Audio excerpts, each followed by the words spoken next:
नमस्कार दोस्तों। आज के इस डेटा विश्लेषण में हम सीधे उस मुद्दे पर बात करेंगे जो सीधे हमारे घरों से जुड़ा है। 2026 चल रहा है, चुनावी भाषण, पॉलिटिकल शोर शराबा अपने बिल्कुल चरम पर है। लेकिन आज हम इस शोर को बिल्कुल म्यूट कर देते हैं।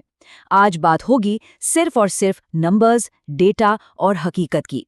भारत में रोजगार का आखिर असली हाल क्या है? बिना किसी पॉलिटिकल बायस के आज का ये रियलिटी चेक सबकी आंखें खोलने वाला है। तो चलिए जल्दी से देखते हैं आज हम क्या क्या कवर करेंगे। पहले रोजगार 2026 की असली हकीकत, फिर कांग्रेस का दौर, बीजेपी के पिछले 12 साल, बेरोजगारी के असली कारण और आखिर में राज्यों का हाल और भविष्य। शुरुआत करते हैं पहले हिस्से से, रोजगार 2026 असली हकीकत। देखते हैं आज का डेटा लैंडस्केप आखिर क्या कहता है। 15.2%। ये नंबर थोड़ा ध्यान से सुनने वाला है। ये मार्च 2026 में देश की यूथ अनएम्प्लॉयमेंट रेट यानी युवा बेरोजगारी दर है। सरकारी पीएलएफ सर्वे के मुताबिक पिछले 5 महीनों में ये अपने सबसे हाईएस्ट लेवल पर है। अगर इसको थोड़ा आसान भाषा में समझे ना, तो देश के हर 6 से 7 नौजवानों में से एक के पास आज कोई काम नहीं है। ये एक ऐसी चोट है जो सीधे देश के फ्यूचर को लग रही है। अब इस बड़े से नंबर को थोड़ा इंसानी रूप में देखते हैं, क्योंकि सच्चाई यहाँ थोड़ी और डराने वाली है। देश में 15 से 29 साल के लगभग 36.7 करोड़ युवा हैं, लेकिन इसमें से सिर्फ 6 करोड़ के पास एक सिक्योर रेगुलर सैलरीड जॉब है। बाकी का क्या? 16.4 करोड़ युवा इनफॉर्मल या इनसिक्योर जॉब्स में फंसे हुए हैं और 4 करोड़ युवा तो सीधा सीधा बेरोजगार हैं। सोचिए, इतनी बड़ी आबादी होने के बावजूद एक सुरक्षित रोजगार मुट्ठी भर लोगों के पास ही है। और आगे का रास्ता और भी चुनौतीपूर्ण लग रहा है। एक तरफ जहां सरकारी सर्वे 5.1% का ओवरऑल अनएम्प्लॉयमेंट रेट दिखा रही है, वहीं अंतर्राष्ट्रीय एजेंसी मूडीज एनालिटिक्स ने एक बहुत बड़ी चेतावनी दी है। उनका अनुमान है कि 2026 में ये दर 7% तक जा सकती है। और अगर सच में ऐसा हुआ तो एशिया पैसिफिक रीजन में भारत की बेरोजगारी दर सबसे ज्यादा होगी, यहां तक कि चाइना और न्यूजीलैंड से भी खराब। इन वार्निंग साइंस को हल्के में बिल्कुल नहीं लिया जा सकता।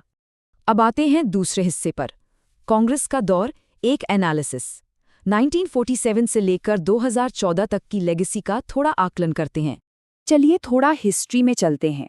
1947 से 1984 तक हमारी इकोनॉमी लगभग क्लोज्ड थी। पूरा का पूरा फोकस सरकारी नौकरियों पर था, जैसे रेलवेज, बैंक्स, पीएसयूज।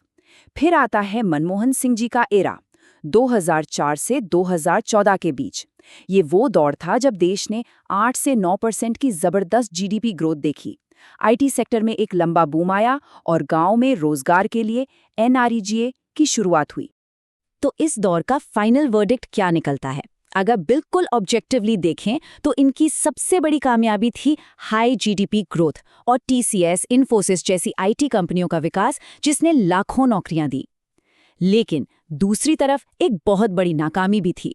इन्होंने मैन्युफैक्चरिंग सेक्टर को पूरी तरह से इग्नोर कर दिया।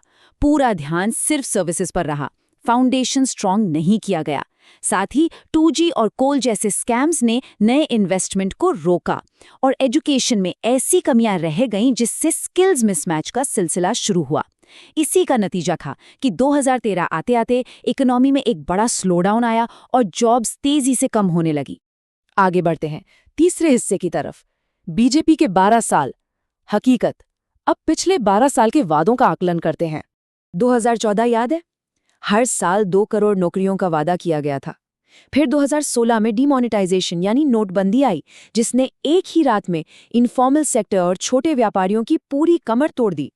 उसके बाद 2020 कोविड-19 का झटका, एक ही महीने में 122 मिलियन जॉब्स चली गई और अनएम्प्लॉयमेंट रेट 20.8% की हिस्टोरिकल पीक पर पहुंच गया। फिर 2022 में अग्निवीर मॉडल आया, जिसने सेना की परमानेंट नौकरियों की जगह टेम्परेरी जॉब्स देकर देश में एक नया विवाद खड़ा कर दिया। अगर हम इस दौर की भी एक प्रॉपर बैलेंस शीट बनाएं, तो ये तो मानना पड़ेगा कि इंफ्रास्ट्रक्चर और डिजिटल इंडिया में देश ने अभूतपूर्व विकास देखा है। नई सड़कें, हाईवेज, डिजिटल पेमेंट्स, इसने देश की तस्वीर सच में बदली है। लेकिन दूसरी तरफ एक बहुत ही कड़वी सच्चाई ये है कि वो 2 करोड़ जॉब्स का सेंट्रल वादा पूरी तरह से मिस हो गया। और मेक इन इंडिया का क्या, जिसमें मैन्युफैक्चरिंग को जीडीपी का 25% करने का टारगेट था, वो आज भी सिर्फ 17 से 18% के आसपास ही अटका हुआ है। मतलब हम एक जॉब क्रिएटिंग मैन्युफैक्चरिंग हब आज तक नहीं बन पाए हैं।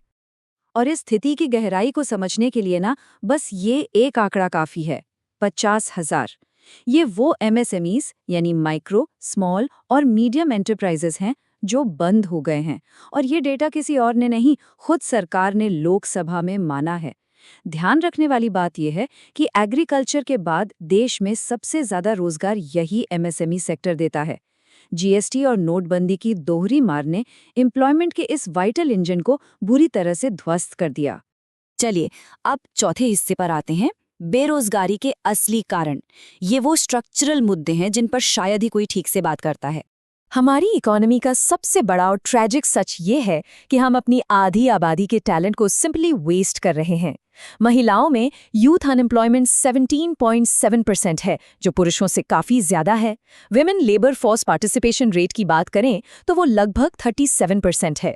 इसका मतलब साफ है, देश की इकोनॉमी का एक बहुत बड़ा हिस्सा बस घर बैठा है, और इसका हमारी कलेक्टिव प्रोडक्टिविटी पर बहुत गहरा और नेगेटिव असर पड़ रहा है।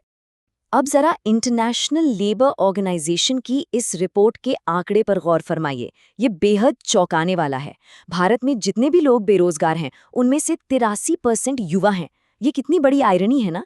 देश की जो जनरेशन सबसे ज्यादा पढ़ी लिखी है, जिसके पास सबसे ज्यादा डिग्रियां हैं, वही सबसे ज्यादा बेरोजगार है। इसे सिस्टम का एक बहुत बड़ा फेलियर ही कहा जाएगा। देखिए, आज के नौजवान सिर्फ जॉब्स की कमी से ही नहीं लड़ रहे, वो कुछ नए ट्रैप्स में फंस रहे हैं। पहला ट्रैप है एआई और ऑटोमेशन, जिसकी वजह से आईटी सेक्टर में बेसिक जॉब्स तेजी से खत्म हो रही हैं। और दूसरा सबसे बड़ा धोखा है ये गिग इकोनॉमी। ज़ोमैटो, स्विगी या उबर में काम करना डेली सर्वाइवल तो दे सकता है, पर इसमें ना तो कोई जॉब सिक्योरिटी है, ना कोई इंश्योरेंस। सरकार भले ही इन्हें एम्प्लॉयमेंट के रूप में गिनती हो, लेकिन हकीकत में ये एक बेहद अनस्टेबल और थका देने वाला सिस्टम है। और इन सब के बीच आता है हमारा सबसे बड़ा एजुकेशन पैराडॉक्स। 1990 में जहां देश में सिर्फ 1600 कॉलेजेस थे, आज वो बढ़कर लगभग 69,500 हो गए हैं। कॉलेजेस तो बढ़े, लेकिन शिक्षा की क्वालिटी लगातार गिरती गई। नतीजा, हमारे 60% इंजीनियरिंग ग्रेजुएट्स को उनकी खुद की फील्ड में जॉब ही नहीं मिल रही, क्योंकि उनके पास आज के मार्केट के हिसाब से मॉडर्न स्किल्स हैं ही नहीं। हमने डिग्रियां तो थोक के भाव बांटी हैं, पर एम्प्लॉयबिलिटी बिल्कुल गायब है। आखिर में आते हैं पांचवें हिस्से पर, राज्यों का हाल और भविष्य। रीजनल हकीकत और कुछ टेम्पररी पॉलिटिकल फिक्सेस की बात करते हैं। देश का ये जो मैक्रो क्राइसिस है ना, ये अलग अलग राज्यों में अलग तरीके से नजर आता है। जो राज्य ट्रेडिशनली जॉब्स के मेन स्रोत थे या जहां सरकारी नौकरियों पर ज्यादा डिपेंड किया जाता था, जैसे हिमाचल प्रदेश, हरियाणा, यूपी और बिहार, वहां यूथ अनएम्प्लॉयमेंट एक बहुत बड़ा पहाड़ बनकर खड़ी है। वहीं अगर हम दक्षिणी और पश्चिमी हिस्सों को देखें, जैसे गुजरात, कर्नाटक और तमिलनाडु, तो वहां रोजगार की स्थिति काफी बेहतर है। क्यों? क्योंकि उन्होंने नेचुरली अपने आप को मैन्युफैक्चरिंग और इंडस्ट्रियल हब्स में बदला है। ये बिल्कुल साफ दिखाता है कि सिर्फ नेताओं के खोखले वादों से नहीं, बल्कि प्रॉपर्ली इंडस्ट्री सेटअप करने से ही असली जॉब्स बनती हैं। और इन सब सीरियस मुद्दों के बीच हमारे पॉलिटिकल सिस्टम ने एक नया और बड़ा खतरनाक क्विक फिक्स ढूंढ निकाला है। वेस्ट बंगाल जैसे राज्यों में पहले तो मैसिव रिक्रूटमेंट स्कैम्स होते हैं, और फिर स्थायी रोजगार पैदा करने की बजाय पॉलिटिकल पार्टियां 1500 या 3000 रुपए महीने का बेरोजगारी भत्ता पकड़ाने लगती हैं। नौजवानों को ठीक ठाक नौकरियों की बजाय इन भट्टों पर निर्भर बनाना एक बहुत ही चिंता का विषय है। सच कहूं तो ये कोई परमानेंट सॉल्यूशन नहीं है, ये बस समस्या को किसी तरह टालना है। तो इस पूरे डेटा और एनालिसिस को समझने के बाद आखिर सार क्या निकलता है? बेरोजगारी किसी एक पॉलिटिकल पार्टी की बनाई हुई समस्या नहीं है, और ये बिल्कुल तय है कि इसका समाधान भी रातों रात नहीं निकलने वाला। ये सालों से चली आ रही आउटडेटेड एजुकेशन, मिसिंग मैन्युफैक्चरिंग और शॉर्ट टर्म पॉलिटिकल फिक्सेस का नतीजा है। लेकिन सबसे बड़ा सवाल जो आज हमारे सामने खड़ा है, क्या 2029 के अगले बड़े चुनाव तक हमारा सिस्टम इन बुनियादी और स्ट्रक्चरल समस्याओं को वाकई सुलझा पाएगा, या हम फिर से सिर्फ भट्टे और नए वादों में उलझ कर रह जाएंगे? इस मुद्दे पर हम सबको गहराई से विचार करना ही होगा, क्योंकि इस देश के 140 करोड़ लोगों का भविष्य पूरी तरह इसी पर निर्भर करता है।